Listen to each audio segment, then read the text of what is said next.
y vamos a ir a la carta de Santiago, a su capítulo 4, versículos del 1 al 10, que es de donde vamos a meditar el día de hoy en la palabra del Señor. Pero antes, amados, vamos a hacer una oración pidiendo a Dios que sea Él a través de su Santo Espíritu dirigiendo este tiempo. Bien, mis amados hermanos, pues el día de hoy continuamos con esta porción de las Escrituras que hace 8 días nos enseñaban acerca de un tema muy hermoso, de la sabiduría del mundo y la sabiduría divina, la sabiduría de Dios. Y en el versículo 18 de hace 8 días nos enseñaban algo acerca del fruto que el Espíritu Santo pone en cada uno de nosotros cuando somos alimentados, cuando somos nosotros que estamos dispuestos a recibir de Dios. Dice el versículo 18 del capítulo 3, y el fruto de justicia se siembra en paz para aquellos que hacen la paz. Qué curioso. Termina el capítulo 3 con un mensaje precioso de paz, que es el fruto del Espíritu Santo que hay en nuestra vida. Pero el día de hoy, en el capítulo 4, inicia hablando acerca de las guerras. Primero termina el capítulo 3 con un versículo de paz y inicia el 4 con un versículo de guerra. ¿Por qué Santiago nos habla de esta manera? Mi Biblia tiene un subtítulo que dice: el orgullo provoca las luchas. El orgullo provoca las luchas. ¿Por qué habla del orgullo? Precisamente habla porque cuando Santiago inicia en el capítulo 4 con esta pregunta, porque es una pregunta la que hace: ¿de dónde vienen las guerras y los pleitos entre vosotros? ¿No es de vuestras pasiones, las cuales combaten en nuestros miembros? Cuando Santiago inicia esta porción de las Escrituras, nos enseña que cuando hay guerras, cuando hay conflictos, son provocadas por el mismo ser humano, por las mismas personas. Porque dice que precisamente es por vuestras pasiones, las cuales las en vuestros miembros. Cuando nosotros no nos podemos controlar como seres humanos, amados hermanos, siempre vamos a ser un objeto de provocación, de pleitos, de contiendas. Las guerras, ¿por qué inician? Todos sabemos, amados hermanos, que cuando hay países en guerra es precisamente porque están peleando por un poder muy personal. Es porque están poniendo las cosas personales contra los países con los cuales están peleando y están luchando. Nosotros como mexicanos, gracias a Dios, tenemos un país pacífico que nunca ha entrado en una guerra con otro país. Qué bueno, porque si eso sucediera ya hubieran destruido al país de una forma terrible, porque México no está capacitado para enfrentar una guerra contra otro país. Pero aquí Santiago dice: ¿por qué es por lo que hay guerras? ¿Por qué es por lo que hay pleitos? ¿Por qué es por lo que hay problemas? Porque el ser humano no se controla a sí mismo.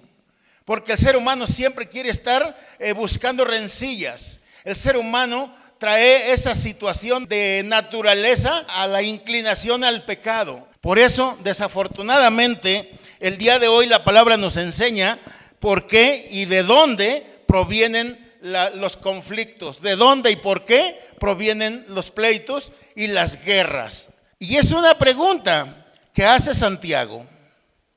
Y esa pregunta, amados hermanos, precisamente vemos que es porque no hay control en cada uno de nosotros. Y en el versículo 2 dice algo bien importante. Codicias. Codicias y no tenéis, matáis y ardéis de envidia y no podéis alcanzar, combatís y lucháis, pero no tenéis lo que deseáis. ¿Por qué? Porque no pedís. Cuando nos habla, amados hermanos, de codicia, recordemos que en Éxodo 20, versículo 17, el Señor da ese mandamiento a Moisés, el no codiciar. La codicia es mala. La codicia es una enfermedad, amados hermanos.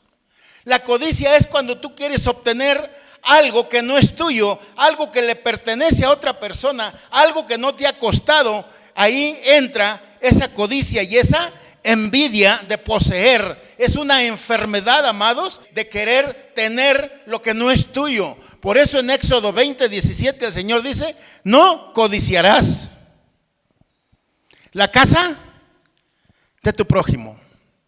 No codiciarás la mujer de tu prójimo. No codiciarás su siervo, su criada, su asno.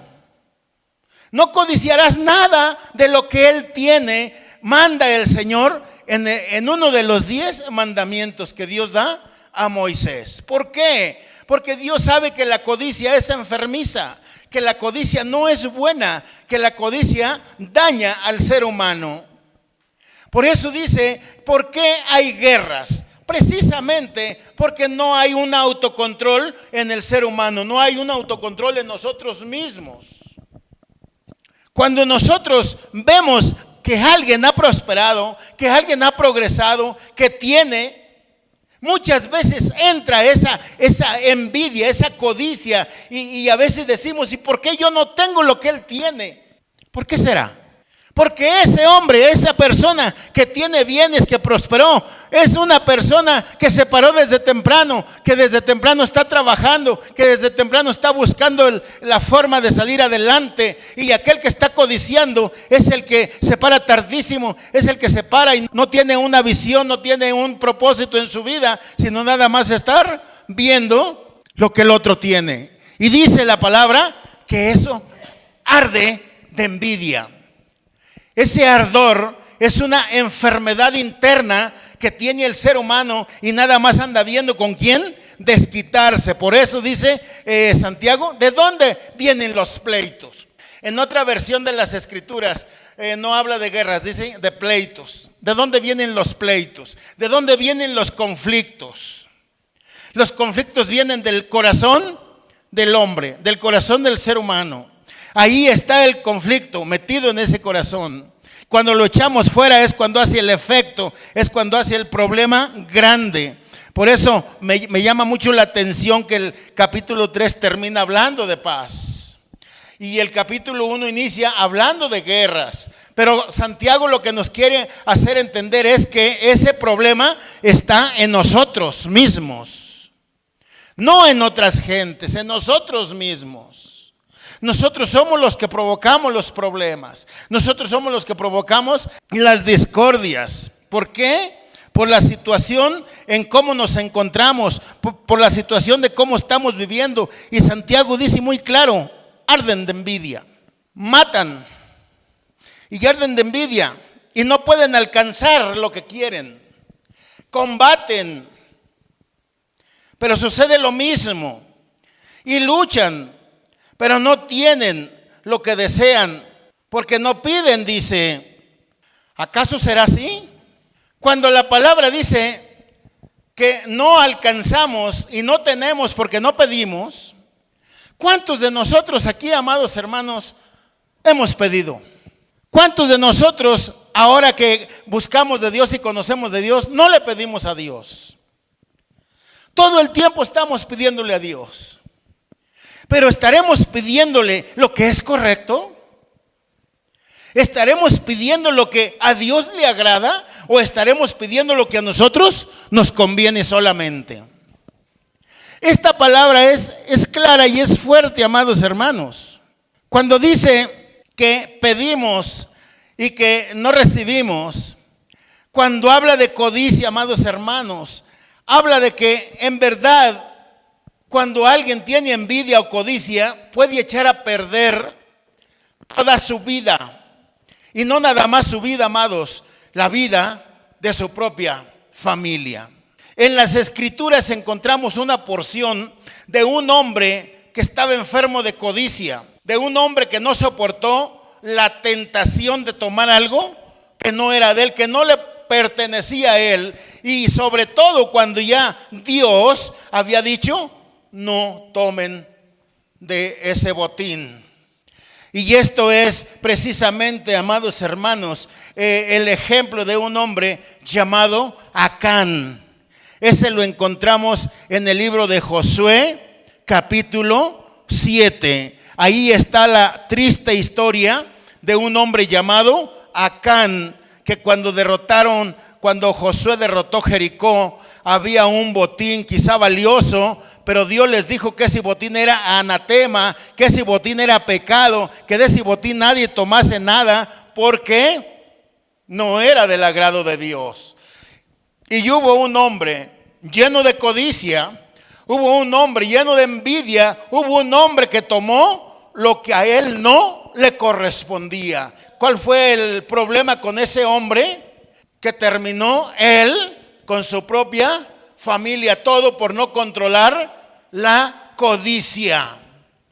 Cuando el Señor en los 10 mandamientos a Moisés le dice que nadie codicie lo de su prójimo, ¿quién es nuestro prójimo? La persona que está a nuestro alrededor. No podemos nosotros codiciar lo que otros tienen. ¿Queremos tenerlo? Bueno, pues vamos a trabajarle.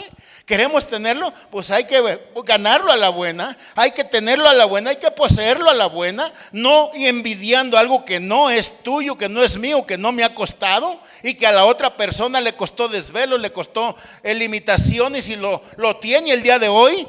Y yo lo quiero tener sin que me cueste nada. No es posible. Por eso dice la Escritura que cuando hay codicia, hay una mala decisión. Recordemos otro ejemplo, Saúl. ¿Qué pasó con Saúl? Dios le da un mandato a Saúl de que vaya a destruir a Amalek y todo lo que encuentre. ¿Y qué pasó con Saúl? Hubo codicia en Saúl. Después él se quiso lavar las manos. No es que el pueblo era mayor Saúl. Saúl era rey. Saúl mandaba. Saúl tenía autoridad. Cuando Samuel le llama la atención porque había un cierto ganado que había dejado sin haberlo matado, e incluso al rey, entra codicia en el rey Saúl. ¿Y qué pasó, amados? Que tuvo un final terrible porque Dios lo desechó. Dios se apartó de Saúl. Esta porción, amados hermanos, la podemos encontrar en primer libro de Samuel, en su capítulo 15, versículo 9 y 15, 19. Ahí dice: y Saúl y el pueblo perdonaron a Agag. ¿Quién era Agag? Era el rey de Amalek. Y a lo mejor de las ovejas y del ganado mayor, de los animales engordados y los carneros y todo lo bueno, y no lo quisieron destruir, mas todo lo vil y despreciable destruyeron. ¿Por qué destruyeron lo vil y despreciable? Porque eso no les servía, porque eso no les interesaba. Y había un interés en Saúl. Había un interés. Oye, Samuel, es que mira, me lo traje para hacerle un holocausto a Jehová. Dios no había pedido tal holocausto. Dios no había pedido tal sacrificio. Dios había dado una disposición, una orden, pero hay codicia. Y la codicia mata, la codicia enferma, la codicia no es buena. Por eso hay guerras, por eso hay conflictos, por eso hay problemas, amados hermanos. Dice la palabra de Dios, versículo 3: pedís y no recibís. ¿Por qué? Pedís mal, para gastar en vuestros deleites.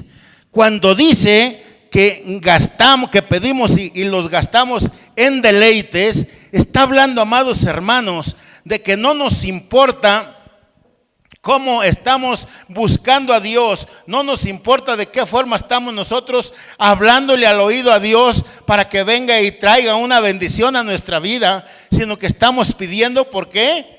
Porque es una necesidad personal la que tenemos, y nunca ponemos, amados hermanos, a Dios en primer lugar, sino ponemos en primer lugar el problema, la necesidad que venimos nosotros cargando. Dice la Escritura, Génesis 26, 12 al 16.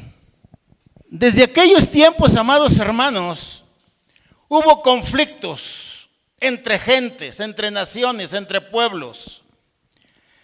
Y esta porción de Génesis 26, 12 habla acerca de Isaac. ¿Quién era Isaac? El hijo de Abraham. Y dice la palabra: y sembró Isaac en aquella tierra y cosechó aquel año 100 por 1. Y le bendijo Jehová. El varón se enriqueció y fue prosperado y se engrandeció hasta hacerse muy poderoso. Y tuvo hato de ovejas, hato de vacas y mucha labranza. Y los filisteos le tuvieron ¿qué? Envidia. Y todos los pozos que habían abierto los criados de Abraham, su padre, en sus días, los filisteos los habían cegado y llenado de tierra. Entonces dijo Abimelech a Isaac: apártate de nosotros, porque mucho más poderoso que nosotros te has hecho. ¿Qué entró en el corazón de los filisteos? Envidia. Cuando hay envidia, puedes hacer cosas fuera de lugar. Cuando hay envidia, puedes dañar, puedes hacer daño a la gente. Estos se desquitaron cerrando, tapando los pozos que Abraham había abierto en aquellos tiempos. Pozos de donde extraían el agua. Y los filisteos, como venganza contra Isaac por ver su prosperidad, por ver su progreso, van y tapan los pozos. Recordemos que cuando hay esa enfermedad, ese espíritu de envidia, ese espíritu de amargura, ese espíritu de codicia en el ser humano, muchas cosas se pueden hacer como venganza que no están de acuerdo a la palabra de Dios.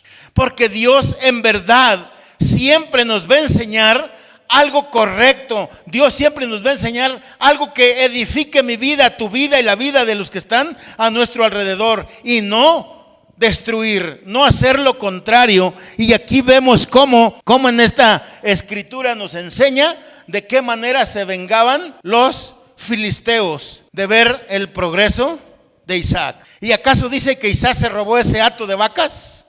¿Ese hato de borregos? La cosecha, no, amados, él la trabajó. Pero había gente que quería poseer lo que no le había costado. Había gente que quería dañar a aquel que había prosperado de una manera sana, de una manera bonita. ¿Cuántos de nosotros, amados hermanos, en algún tiempo has hecho algo? Dios te ha prosperado. ¿Por qué? Porque has trabajado duro, porque has hecho las cosas correctamente delante de Dios, porque eres fiel con Dios y Dios te ha bendecido a través de tu fidelidad. Y habemos algo otros que ni somos fieles, ni trabajamos y estamos queriendo tener lo mismo que tiene el prójimo, que tiene el vecino, que tiene la persona que conocemos. Y no puede ser posible. ¿Por qué no puede ser posible? Porque no hemos trabajado, porque no lo hemos hecho conforme Dios quiere que lo hagamos. Y dice Santiago: piden, pero piden mal, piden, pero lo piden para hacer cosas que no agradan a Dios. Cuando nosotros tenemos una necesidad, ciertamente el Señor ya la conoce. Y su palabra dice: desde antes que tú pidas, yo ya sé lo que tú necesitas. Porque Dios sabe, Dios conoce a cada uno de nosotros. Sabe la vida que vivimos. Sabe cómo vivimos. Sabe lo que tenemos. sabe lo que anhelamos. Su palabra dice que Él cumple todos los anhelos de nuestro corazón. Pero cuando son para bien, cuando son para bendición, cuando son para destrucción, no te los va a cumplir el Señor. Porque muchas veces a Dios le pedimos, normalmente lo que le pedimos a Dios es economía. Cuando en verdad lo que le deberíamos de pedir a Dios es salud. Es salud, es que tenga nuestra familia unida. Ese es exactamente lo que Dios quiere. Para Dios las familias son muy importantes. Y muchas veces no pedimos nosotros por la unión familiar, no pedimos nosotros por la salud de nuestra familia. Pedimos ¿por qué? Señor, bendíceme económicamente. No es malo. Y Dios te puede bendecir económicamente, porque de Él es la riqueza. Pero recuerda lo que le pidió Salomón. Salomón no le pidió dinero, Salomón le pidió sabiduría. Salomón le pidió entendimiento. Salomón supo pedir. A Dios le agradó. ¿De qué forma pidió Salomón? Le dijo, te voy a dar la sabiduría, te voy a dar la inteligencia, te voy a dar la ciencia que tú necesitas, y además te voy a dar riqueza. Salomón no empezó con los billetes ahí. A ver, Señor, necesito lana. No, amados. Salomón fue sabio, como es necesario que lo seamos nosotros. Santiago dice, pides, pero pides mal, porque pides para tus deseos, pides para tus cosas personales. Y no es así. En verdad, yo creo que lo más valioso que nosotros le tendríamos que pedir a Dios todos los días y todas las mañanas cuando despertamos es salud para mi familia, salud para mi casa. Sustento, Señor. El sustento del Señor nunca te lo va a negar ni te lo va a dejar de dar, porque si no el Señor se contradeciría en su palabra. Y Él dice que nunca ha visto un justo desamparado ni a su familia que mendigue pan. Si tú eres un justo, Dios nunca te va a desamparar. Pero a Dios le agrada la forma en cómo nosotros pedirle las cosas. A Dios le agrada, Dios no se enoja porque le pidamos.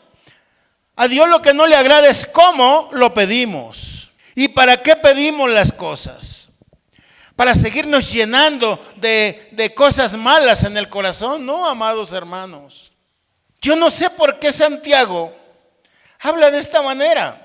En el versículo 4 él dice, oh almas adúlteras. Cuando habla de almas, está hablando de gente, oh gente adúltera. ¿Por qué adúltera? ¿En dónde está el adulterio? Gente que un día conoció de Dios, gente que un día estuvo en los caminos de Dios, gente que caminó, que creyó, que se decía cristiano y el día de hoy anda en el mundo nuevamente dando malos testimonios. Por eso dice, oh almas adúlteras.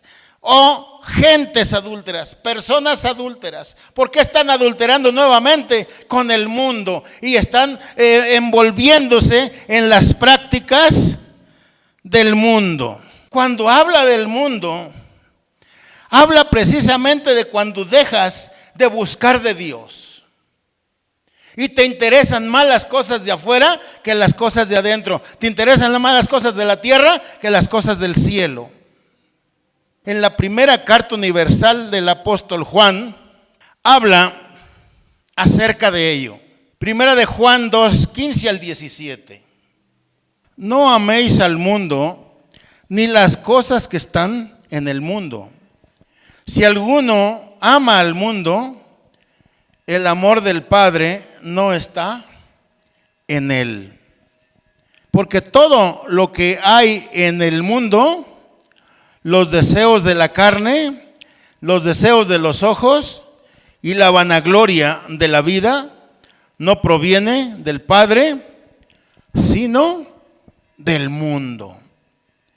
Por eso dice Santiago en su carta, gentes que caminaron con Dios, gentes que conocían de Dios, se apartan y se van del camino correcto que habían encontrado, que andan adulterando nuevamente en el pecado, que andan adulterando nuevamente en el mundo. Por eso dice, cualquier persona que se constituye amiga del mundo, no puede ser amigo de Dios.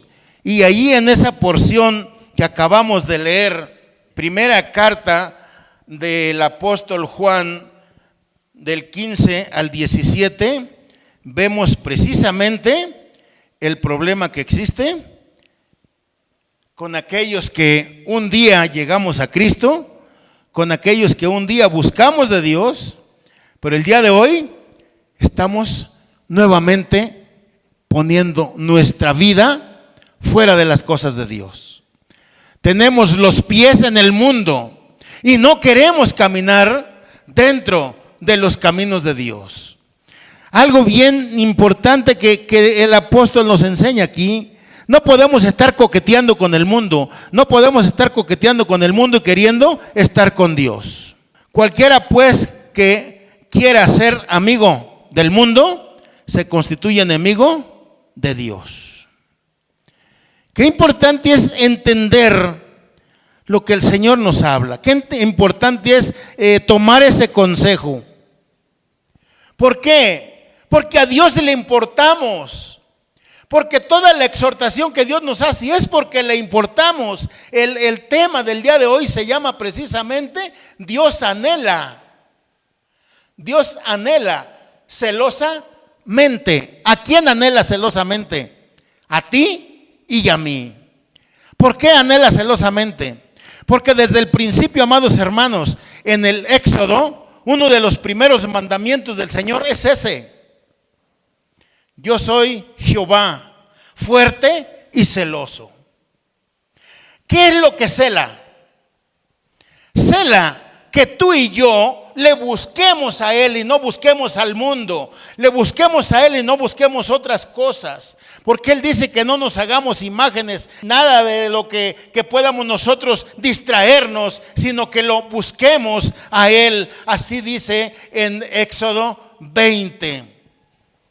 Él es un Dios fuerte y celoso, que dice que cuando nosotros no le damos ese lugar, cuando nosotros no le buscamos a Él con ese ánimo, no le damos la honra que Él se merece. Dios no quiere que se le dé la honra al mundo, Dios no quiere que se le dé la honra a nadie más, sino a Él, amados hermanos. Entonces vemos aquí cuando Dios dice que nos anhela celosamente. ¿Por qué nos anhela celosamente? Porque Dios vino, trajo a su Hijo, lo entregó y murió su Hijo por nosotros. ¿Acaso no vemos ahí el amor de Dios manifestado en cada uno de nosotros? Dios anhela, versículo 5: ¿o pensáis que la Escritura dice en vano? El Espíritu que Él ha hecho morar en nosotros nos anhela celosamente. Recordemos, amados hermanos, en aquellos tiempos cuando el pueblo, al inicio en el libro del Génesis, el pueblo fue una perversión terrible cuando Dios se arrepiente de haber creado, de haber hecho a la creación, de haber hecho al ser humano.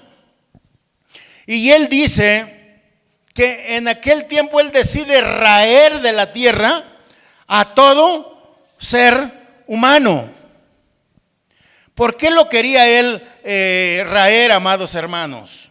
Precisamente por la desobediencia, porque había mucha desobediencia en el ser humano. Génesis 6:5. Dice Génesis: y vio Jehová que la maldad de los hombres era mucha en la tierra, y que todo designio del pensamiento, de los pensamientos del corazón de ellos era de continuo a mal. Y se arrepintió Jehová de haber hecho hombre en la tierra, y le dolió en su corazón. ¿Por qué le dolió el corazón a Dios? ¿Qué somos nosotros para Dios? ¿Somos importantes? ¿Somos valiosos para Dios? Claro que sí, amados hermanos. Él ve el comportamiento del ser humano, él ve el comportamiento de la creación que él había hecho y dice, todos sus pensamientos son de puro pecado, de pura maldad, de pura cosa no grata para Dios. Y Dios toma una decisión. Cuando Dios toma una determinación, amados hermanos, ¿por qué la toma? Porque no veía nada bueno en el corazón del hombre. Y dice que se arrepintió Jehová de haber hecho hombre en la tierra y le dolió su corazón.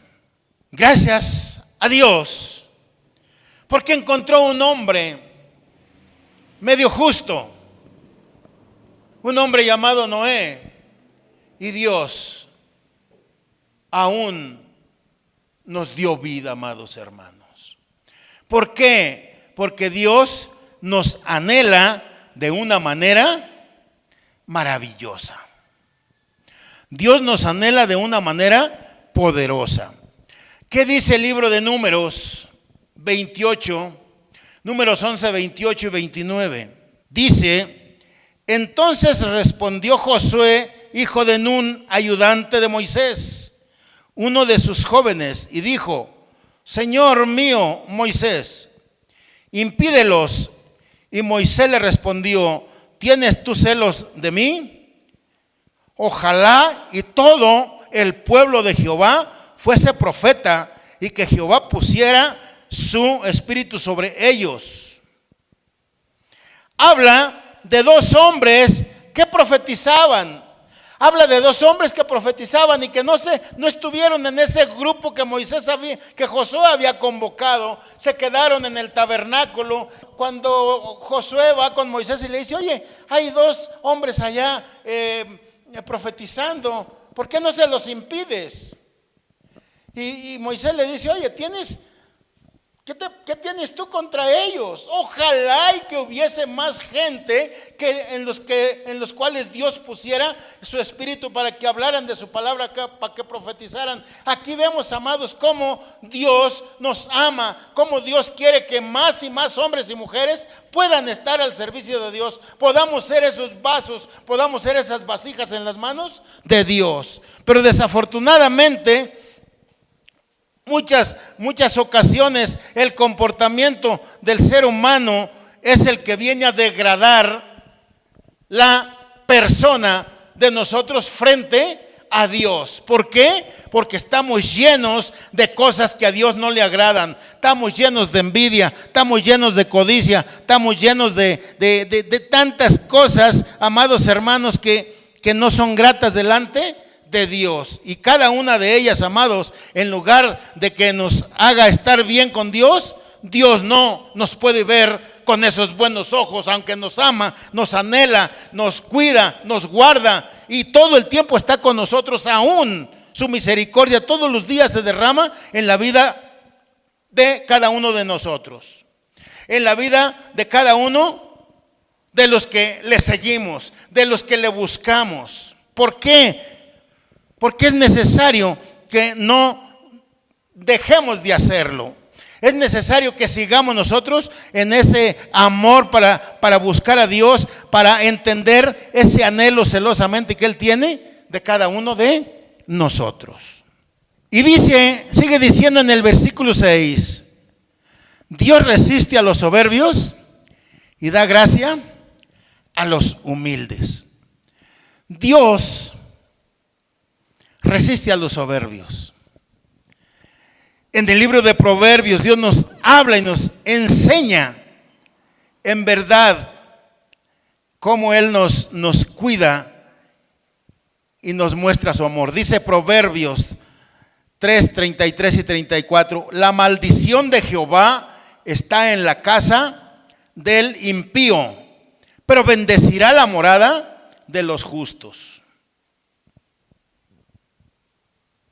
Ciertamente Él escarnecerá a los escarnecedores y a los humildes dará gracia. Gracia, dice, Dios resiste a los soberbios y da gracia a los humildes. Proverbios, el escritor de Proverbios dice, sí es cierto. Exactamente dice, la maldición de Jehová está con aquellos que no le buscan, con aquellos que están llenos de envidia, llenos de codicia, llenos de otras cosas que no son favorables delante de Dios. En el libro de los Salmos, Salmo 138, versículo 6, también el Señor lo menciona de esta manera: porque Jehová es excelso y atiende al humilde, mas al altivo, ¿qué le hace? Lo mira de lejos.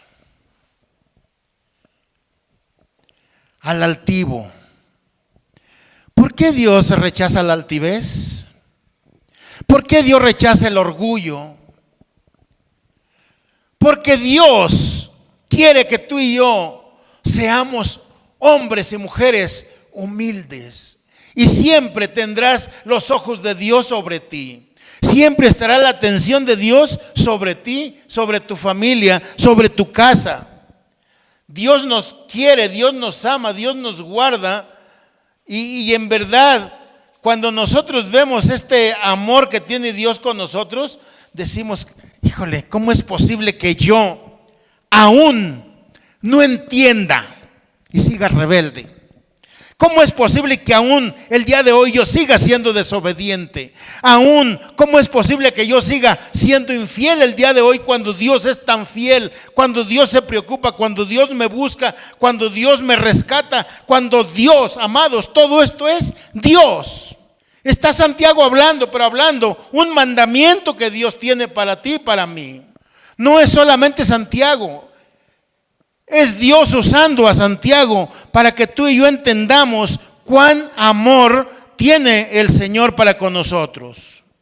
Dice la palabra en el versículo 7, someteos pues a Dios.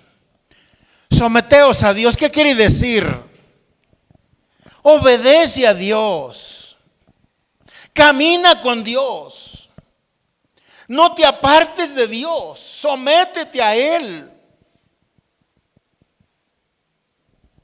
Cuando Dios dice sométete, no te está amarrando ni te está atando, te está haciendo una invitación amorosa para que vayas a Él y le busques a Él, porque en Él vas a tener muchos beneficios. Someteos pues a Dios, resistid al diablo y huirá de vosotros. ¿Huirá de nosotros? Claro que sí. ¿Por qué va a huir de nosotros? Porque estás con Dios.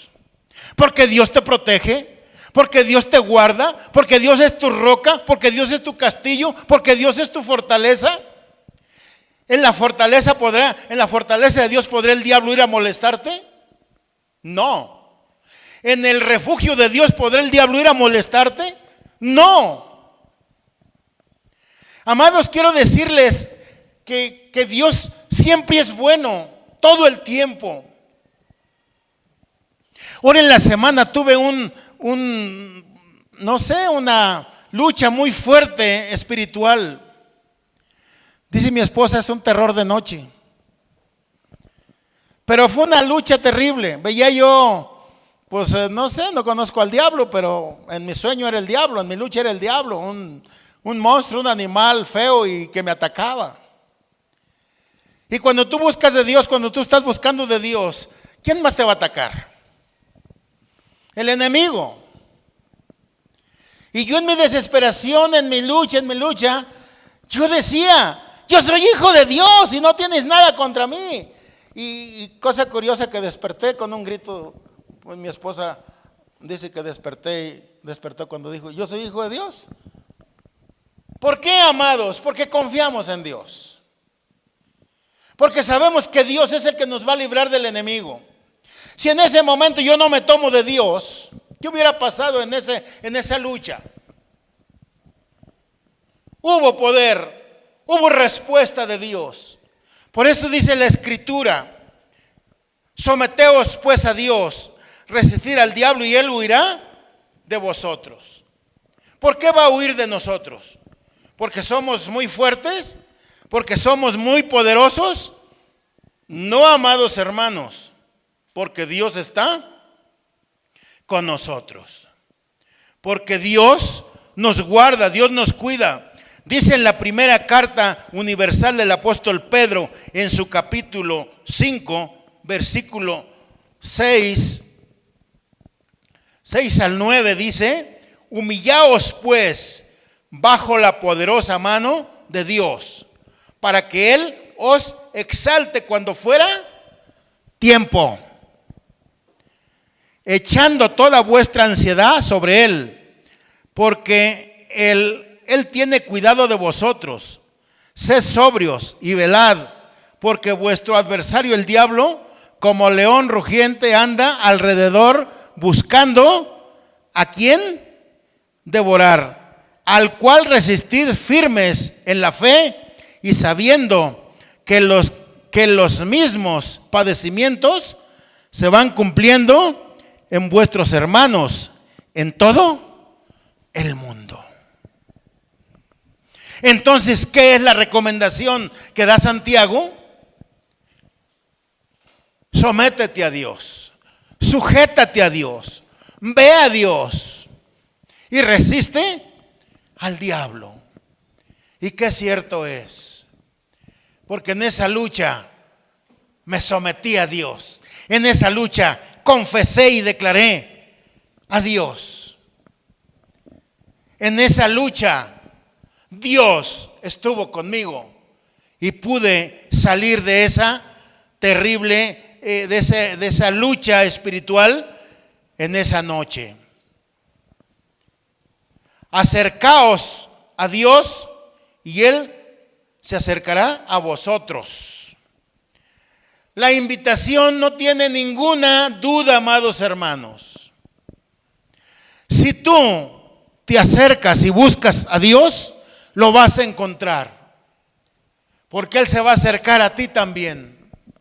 Si por en verdad buscar al Padre todos los días, créeme que todos los días lo vas a encontrar y vas a tener esa protección divina de parte del Señor, esa protección divina de parte de Dios, porque Dios siempre estará a tu lado. Dios siempre estará contigo, siempre que saques todo lo que en tu corazón te esté estorbando: codicia, avaricia, vanagloria, envidia. Todo eso va de la mano y no le es grato a Dios. Si Él en la palabra te está diciendo: deja todas esas prácticas, deja todas esas situaciones con las que cual vives, por algo lo está diciendo, amados. Por algo nos lo está diciendo, porque ahí vemos reflejado el interés, el anhelo que tiene Dios para con nosotros. ¿O qué piensas, que el Espíritu que puso en ti no le importa, dice el Señor? Ese Espíritu el cual Él puso a morar en cada uno de nosotros. Por eso dice: Dios resiste a los soberbios y da gracia al humilde. Acercaos a Dios y Él se acercará a vosotros. Pecadores, limpiad las manos, y vosotros los de doble ánimo, purificad vuestros corazones. Habla claro, ¿quién es el pecador? ¿A quién le habla el Señor? Nos habla a todos los que cometemos pecados. ¿Qué es el pecado?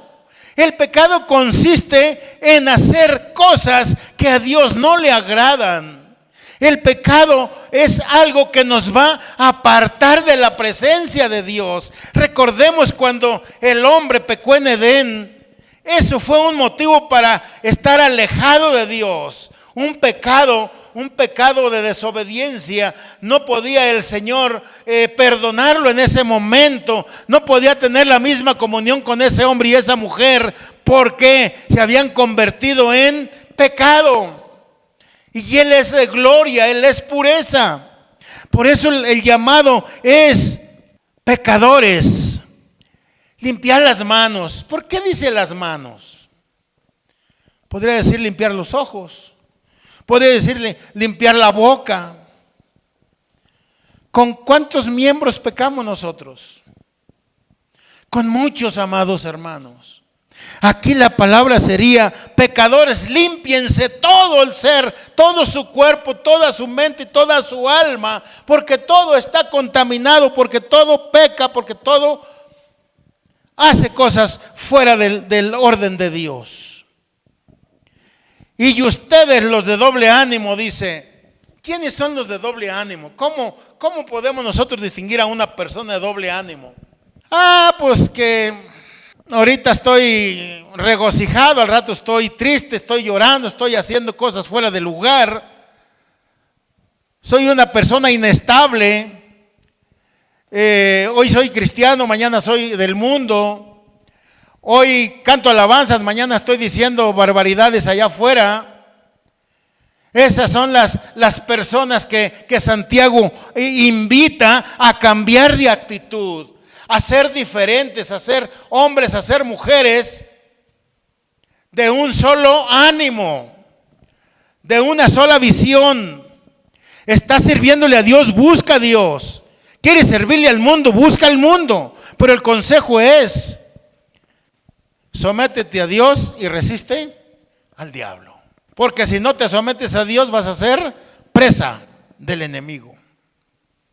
Vas a ser presa de aquel destructor, porque así le nombra, así se le nombra a Satanás, el destructor, el devorador, el que viene a hacer daño, el que viene a hacer cosas fuera de lugar.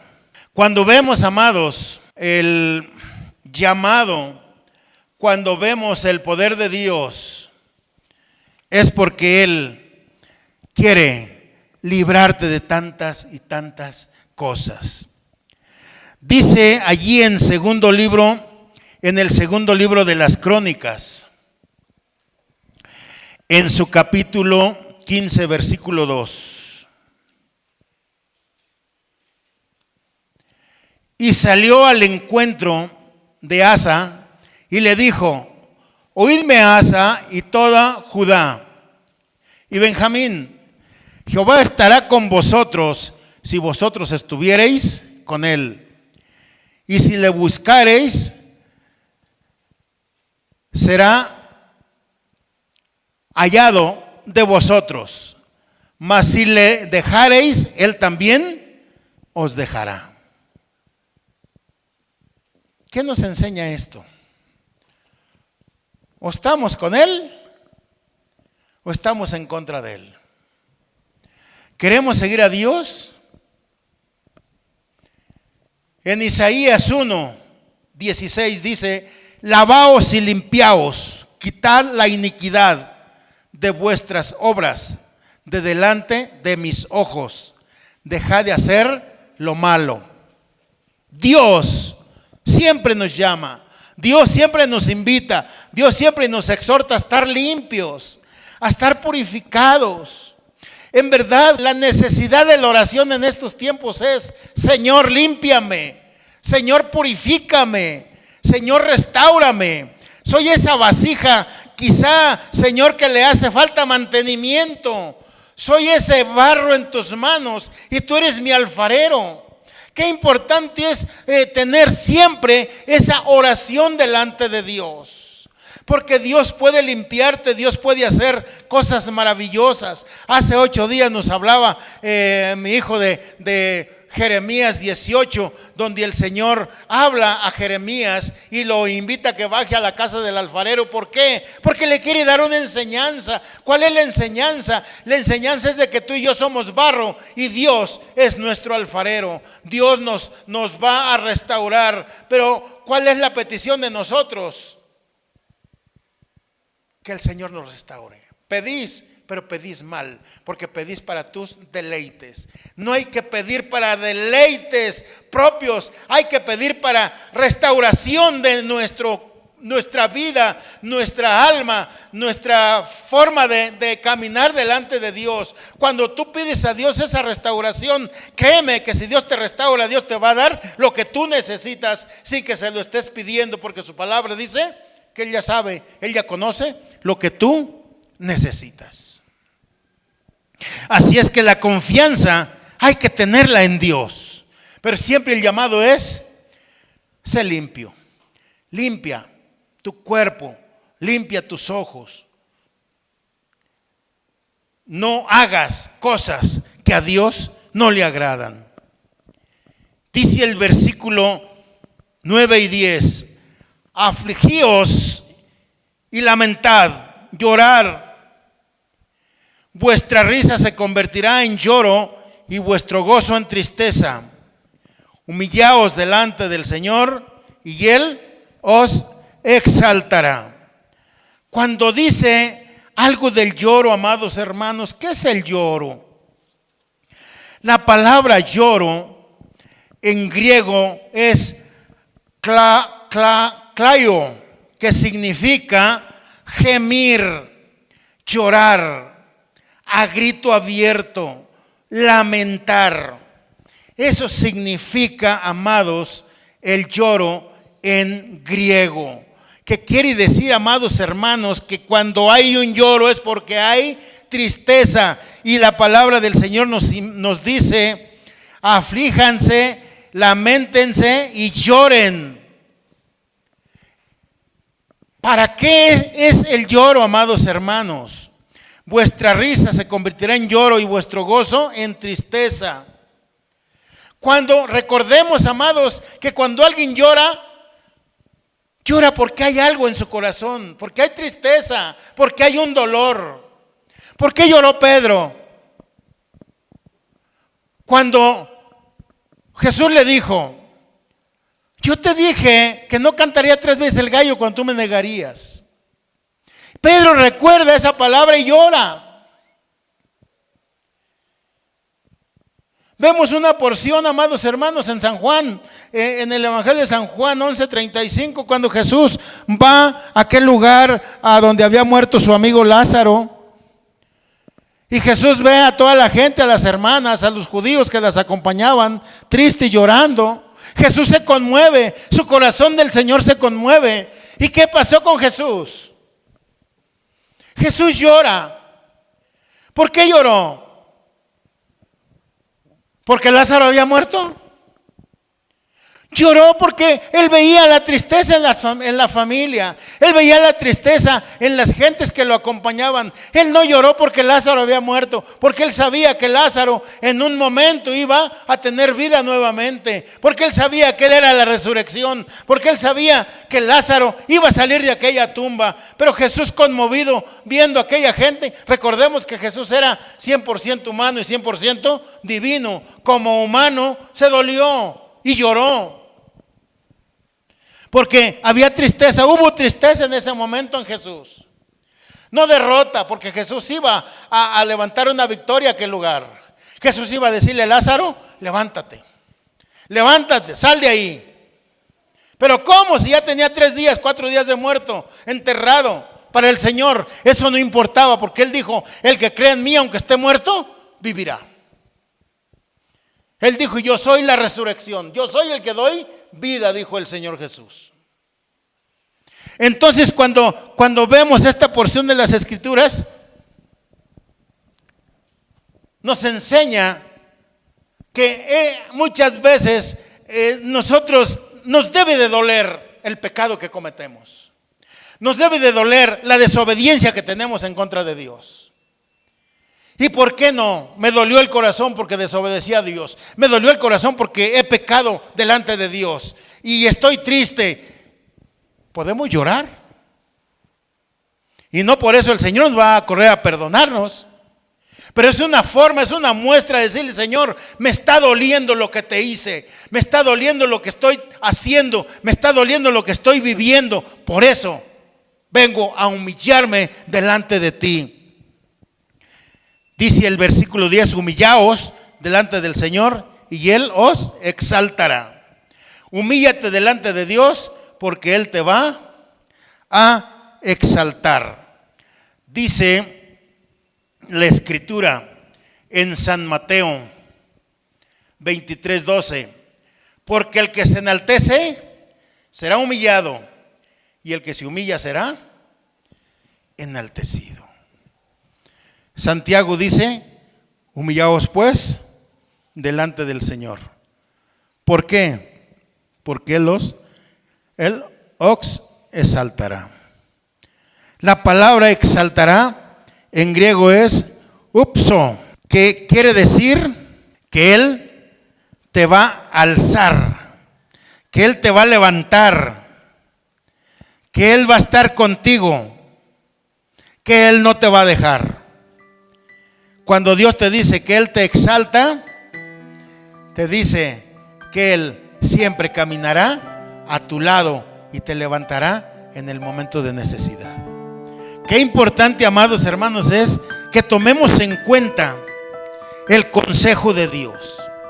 ¿Cuál es el consejo de Dios? La verdadera fe es humilde y la humildad es lo opuesto al orgullo. Es lo que la palabra nos enseña en esta mañana, amados hermanos.